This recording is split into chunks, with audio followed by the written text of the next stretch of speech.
কর্মী যারা মমতা বন্দ্যোপাধ্যায়ের পতাকাকে হাতে দিয়ে দীর্ঘদিন ধরে বুথকে আগলিয়ে রেখে লড়াই সংগ্রাম করেন, সেই সমস্ত বুথের কর্মীদেরকে আমি আমার পক্ষ থেকে জানাই হার্দিক অভিনন্দন। এবং মাইকের আওয়াজ যতদূর যাচ্ছে, আমার ছাত্র যুব মহিলা থেকে শুরু করে সর্বস্তরের মায়েদের যারা মমতা বন্দ্যোপাধ্যায়ের দেওয়া লক্ষ্মীর ভান্ডার পেয়ে উপকৃত হচ্ছেন, সেই সমস্ত মায়েদেরকেও আমাদের দলের পক্ষ থেকে অনেক অনেক শুভেচ্ছা এবং অভিনন্দন।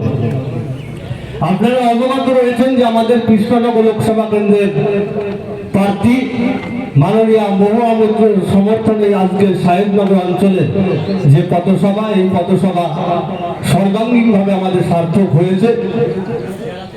এবং আপনারা জানেন যে আমাদের যে লড়াই, সেই লড়াইটা হচ্ছে ভারতবর্ষের যে প্রধানমন্ত্রী আগামী দিনে 2024-এর যে লোকসভা নির্বাচন, এই লোকসভা নির্বাচনে যারা গোটা ভারতবর্ষকে দিক নির্দেশনা করে থাকেন, সেই প্রধানমন্ত্রী নির্বাচন। তাই এই নির্বাচনটা অত্যন্ত তাৎপর্যপূর্ণ নির্বাচন। ভারতবর্ষের আগামী দিনে বাক স্বাধীনতা থাকবে কিনা, ভারতবর্ষের সংবিধান আজকে বিপন্ন, ভারতবর্ষের সংবিধানের যে মান্যতা, সেই মান্যতা থাকবে কিনা,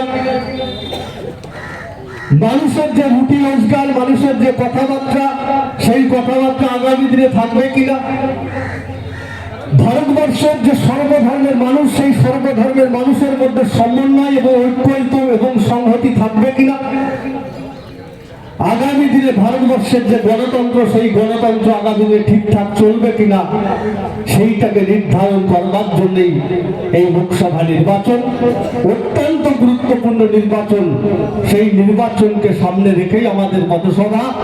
এবং আপনাদেরকে আমরা দলের পক্ষ থেকে বার্তা দিতে এসেছি যে এই নির্বাচনে মমতা বন্দ্যোপাধ্যায়ের দেওয়া প্রার্থী, সর্বভারতীয় তৃণমূল কংগ্রেসের দেওয়া প্রার্থী, এই প্রার্থীকে বিপুল ভোটে জয়যুক্ত করে এই পার্লামেন্টে পাঠাতে হবে। এবং 2019-এ আমরা লোকসভা নির্বাচনে দেখেছিলাম যে মোদী সরকারের যে মিথ্যা প্রতিশ্রুতি, যারা একটাকে বাস্তবায়িত করতে পারেনি, যারা মানুষকে বোকা বানিয়ে 2014-তে ক্ষমতায় রেখেছিল এবং নির্বাচনী ইস্তেহারকে একটাকে বাস্তবায়িত করতে সক্ষম হয়নি, সেই মোদী গভর্নমেন্টের বিরুদ্ধে যিনি মুখ খুলেন তার নাম মমতা বন্দ্যোপাধ্যায়। আজ যিনি সাংসদ পদে আমাদের নির্বাচিত হয়েছিলেন, এবারেও আমাদের প্রার্থী মহুয়া মৈত্র। আপনারা জানেন মোদী গভর্নমেন্টের বিরুদ্ধে চোখে চোখ রেখে পার্লামেন্টে লড়াই সংগ্রাম করে থাকেন। তাই আপনারা জানেন গত 2021-এর বিধানসভা নির্বাচনেও আমরা দেখেছিলাম মোদী গভর্নমেন্টের টাবর নেতা মন্ত্রীরা আজকে হেলিকপ্টার চপার করে পশ্চিম বাংলাতে এসেছিল বাংলার মানুষের আমজনতা আশীর্বাদ নিতে। কিন্তু বাংলার আমজনতা মমতা বন্দ্যোপাধ্যায়ের উপর আস্থা রেখেছিল। বারবার বিজেপি বলেছিল আপকা বার 200 পার, কিন্তু বাংলার আমজনতা পশ্চিম বাংলাতে 77টা আসনেই বিজেপির যে অশ্বমেধ ঘোড়া, সেটাকে বাংলার আমজনতা থামিয়ে দিয়েছে। এবারে আমরা দেখতে পাচ্ছি বিজেপি পশ্চিম বাংলায় বিভিন্ন জায়গায় ভারতবর্ষের প্রধানমন্ত্রী তিনি বারংবার সভা করছেন, ইতিপূর্বে কৃষ্ণনগরে সভা করেছেন। আর ওদের সেই পিছনের যে ব্যানার হয়েছে, সেই ব্যানারে লেখা আছে, দেখতে পাচ্ছি আমরা আপকা বার 400 পার।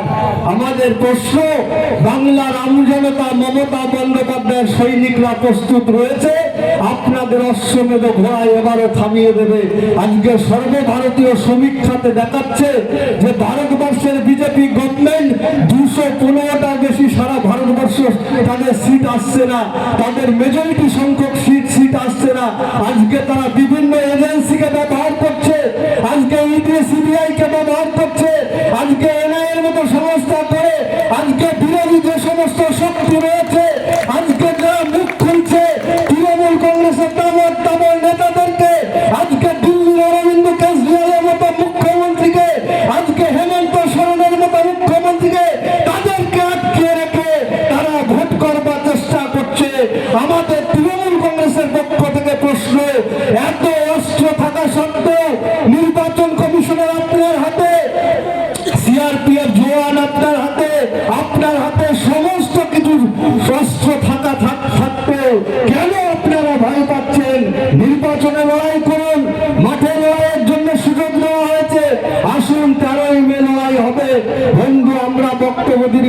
নয়।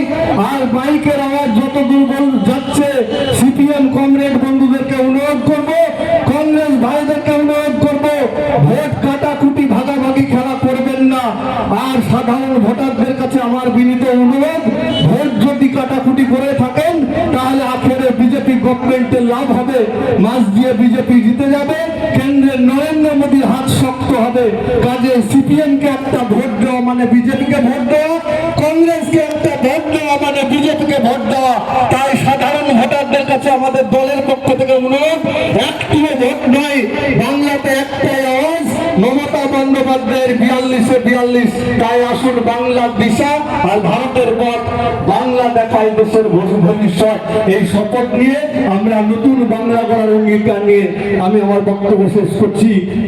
জয় হিন্দু, বন্দে মাতরম। তৃণমূল কংগ্রেস জিন্দাবাদ, মমতা বন্দ্যোপাধ্যায় জিন্দাবাদ, যুব সমাজের নয়নের মণি অভিষেক বন্দ্যোপাধ্যায় জিন্দাবাদ।